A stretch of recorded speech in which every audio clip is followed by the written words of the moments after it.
नमस्कार, मैं कल्पना देवलाल, भारतीय जनता पार्टी से अधिकृत नगर निगम मेयर प्रत्याशी आपसे अनुरोध करती हूं कि आगामी 23 जनवरी को होने वाले मेयर पद चुनाव हेतु आप भाजपा के चुनाव चिन्ह कमल पर निशान लगाकर मुझे भारी से भारी मतों से विजयी बनाएं और पिथौरागढ़ को स्वच्छ, सुंदर और सुदृढ़ बनाने हेतु मुझे अपना सहयोग प्रदान करें। धन्यवाद। आगामी निकाय चुनाव में शांति व्यवस्था बनाए रखने के लिए जाजरदेवल क्षेत्र में क्षेत्राधिकारी गोविंद बल्लभ जोशी की अगुवाई में फ्लैग मार्च निकाला गया। पुलिस ने फ्लैग मार्च के जरिए अशांति फैलाने वालों के खिलाफ कड़ी कार्रवाई का संदेश दिया। इस दौरान लोगों को नशे से दूर रहने के लिए भी प्रेरित किया गया। साथ ही जिले के सभी थाना क्षेत्र में गुरुवार को जागरूकता अभियान चलाया गया। निकाय चुनाव के लिए तैनात returning officer, assistant returning officer, पीठासीन अधिकारी, सेक्टर जोनल मजिस्ट्रेट और कर्मचारियों का व्यवहारिक और सैद्धांतिक त्रिस्तरीय प्रशिक्षण गुरुवार को पिथौरागढ़ कैंपस में संपन्न हुआ। इस दौरान नुक्कड़ नाटक के माध्यम से भी विभिन्न जानकारियां दी गई। जिलाधिकारी एवं जिला निर्वाचन अधिकारी ने कार्मिकों से कहा, जो दायित्व उन्हें सौंपा गया है उसका अनुसरण करते हुए कार्य करें। उन्होंने कहा, कार्मिकों में किसी भी प्रकार की शंका हो तो उसे प्रशिक्षण के दौरान ही दूर कर लिया जाए। इसमें इस बार हमने एक अभिनव प्रयोग किया कि एक नाटक के माध्यम से पहले पूरे प्रशिक्षण में जो क्या प्रक्रिया होती है उसको समझाया। लगभग 50 मिनट का नाटक जो शिक्षा विभाग के कर्मचारियों के द्वारा किया गया, जिसमें पूरी प्रक्रिया को समझाया गया। उसके पश्चात उसमें जो सैद्धांतिक प्रशिक्षण है उसको भी कराया गया और उसके बाद एक हैंड्स ऑन जो मतदान पेटिकाएं हैं, अन्य विभिन्न प्रपत्र हैं, उसके संबंध में बताए जा रहे हैं। आप देख रहे हैं कि बहुत ज़्यादा ठंड है, इस समय बारिश भी हो रही है, लेकिन कर्मचारियों के द्वारा पूरे मनोयोग से प्रशिक्षण किया गया। मतदान कर्मचारियों और अधिकारियों के सुविधा के लिए हमने सभी मतदान जो कर्मचारी हैं उनके रहने, खाने, उनके अवस्थान की और सभी अच्छी व्यवस्थाएं करी है।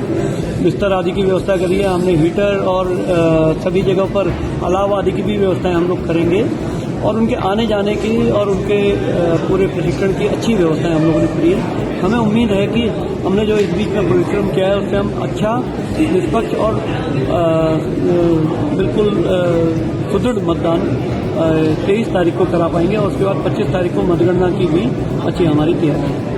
इस दौरान कार्मिकों से सुझाव भी लिए गए। प्रशिक्षण में अपर जिलाधिकारी एवं उप जिला निर्वाचन अधिकारी योगेंद्र सिंह, जिला विकास अधिकारी रमा गोस्वामी, प्रभारी अधिकारी प्रशिक्षण अमरेंद्र चौधरी, डॉक्टर दीपेंद्र मेहर, मोहन चंद्र जोशी आदि मौजूद रहे। नेहरू युवा केंद्र के स्वयंसेवक दीक्षा मिश्रा, दीप्ति चुलकोटिया और नेहा द्वारा पहाड़ी वोकल्स के सहयोग से अजीम प्रेमजी फाउंडेशन परिसर में चित्रकला प्रतियोगिता का आयोजन किया गया।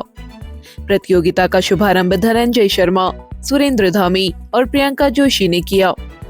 प्रतियोगिता में मयंक कोहली ने पहला, उन्नति शाह ने दूसरा और शिवांगी कन्याल ने तीसरा स्थान प्राप्त किया।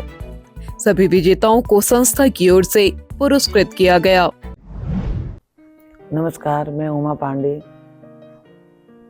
नगर निगम की मेयर की प्रत्याशी हूँ। मैं आपको आश्वासन देती हूँ कि मेरे घोषणा पत्र में जो वादे किए गए हैं उनको पूरा करने की कोशिश करूंगी। आप सभी लोगों को साथ लेकर चलूंगी। मेरी प्रार्थना है आप लोगों से कि बाल्टी पर मोहर लगाकर मुझे भारी मतों से विजयी बनाएंगे। धन्यवाद। पिथौरागढ़ में गुरुवार की शाम लगभग 5 बजे अस्कोट से 2 किलोमीटर दूर हरिपुर गांव में रहने वाली निर्मला पाल के 2 मंजिले मकान में आग लग गई। घटना के वक्त घर के भीतर 90 वर्षीय वृद्धा थी और गोठ में जानवर बंधे थे। अन्य लोग घर से बाहर थे। आग ने थोड़ी ही देर में विकराल रूप ले लिया। ग्रामीणों ने वृद्धा और जानवरों को किसी तरह बाहर निकाला और आग बुझाने के प्रयास शुरू किए। इसकी सूचना अस्कोट कोतवाली के प्रभारी के.एस. रावत को दी। कोतवाली प्रभारी फायर ब्रिगेड की टीम लेकर मौके पर पहुंचे। ग्रामीणों के सहयोग से 3 घंटे की कड़ी मशक्कत के बाद आग पर काबू पाया जा सका। आग से मकान के भीतर रखा 5 तोला सोना, 2 लाख रुपए की नकदी और 2 मंजिला मकान जलकर खाक हो गया। पीड़ित परिवार के 6 सदस्यों के सम्मुख छत की समस्या खड़ी हो गई है। फिलहाल गांव में ही दूसरे के मकान में पीड़ितों ने शरण ले रखी है। ग्रामीणों ने पीड़ित परिवार को अविलंब सहायता व आवास की व्यवस्था किए जाने की मांग की है। आग लगने के कारणों का पता नहीं लग सका है। जिलाधिकारी विनोद गोस्वामी ने बताया, आग लगने की सूचना मिलने के बाद प्रशासन की टीम मौके पर पहुंच गई है। पीड़ित परिवार को रहने, खाने व राशन आदि की व्यवस्था कराई जा रही है। जल्द ही आर्थिक सहायता भी दी जाएगी। पिथौरागढ़ में आगामी निकाय चुनाव में शांति व्यवस्था बनाए रखने के लिए गंगोलीहाट थाना क्षेत्र के अंतर्गत थाना अध्यक्ष हीरा सिंह डांगी, थाना अध्यक्ष बेरीनाग महेश चंद्र जोशी के संयुक्त नेतृत्व में पुलिस जवानों ने फ्लैग मार्च निकाला। इस दौरान लोगों से शांति और सौहार्द बनाए रखने की अपील की गई। उधर धारचूला में कोतवाल विजेंद्र शाह के नेतृत्व में डॉग स्क्वाड के साथ चेकिंग अभियान चलाया गया। इस दौरान संदिग्ध दुकानों और व्यक्तियों की तलाशी भी ली गई। पिथौरागढ़ में धारचूला के कोतवाल विजेंद्र शाह के नेतृत्व में क्षेत्र से जब्त की गई 24 बोतल अंग्रेजी शराब न्यायालय के निर्देश पर नष्ट कर दी गई। इसके अलावा गुमशुदगी में जब्त माल का भी निस्तारण किया गया। अब आप पिथौरागढ़ व उत्तराखंड की सभी खबरों को हिंदी, अंग्रेजी और नेपाली भाषा में भी पढ़ सकते हैं। अभी डाउनलोड करें न्यूज़ इंडो नेपाल ऐप।